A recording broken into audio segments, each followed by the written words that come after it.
Operation করতে গিয়ে কোনো ক্লিনিকে প্রসূতি মারা গেলে তাৎক্ষণিকভাবে সেই ক্লিনিক আজীবনের জন্য সিলগালা করে কঠোর শাস্তি নিশ্চিত করা হবে, এমনই কড়া হুঁশিয়ারি দিয়েছেন দিনাজপুর ১ আসনের সংসদ সদস্য মঞ্জুরুল ইসলাম মঞ্জু। ক্লিনিক চালাতে হলে নীতিমালা অনুসরণ করে বিশেষজ্ঞ সার্জন ও অ্যানেস্থেশিয়া ডাক্তারের মাধ্যমে অপারেশন কার্যক্রম পরিচালনা করার কঠোর নির্দেশ দেন তিনি।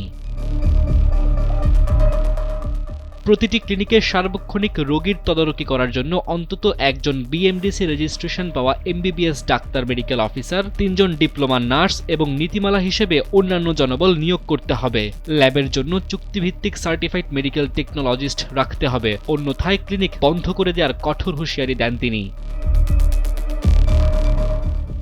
উপজেলা নির্বাহী অফিসার, স্বাস্থ্য ও পরিবার পরিকল্পনা অফিসার সহ সংশ্লিষ্ট সবাইকে তৎপর হওয়ার নির্দেশনা দিয়ে তিনি বলেন, যেসব ক্লিনিকে রোগী ২-৪ দিন পর পর মারা যাচ্ছে তারা আমাদেরই মা, বোন কিংবা স্ত্রী, তাই ক্লিনিক মালিকেরা সাবধান হয়ে যান, আর কোনো ছাড় দেওয়া হবে না।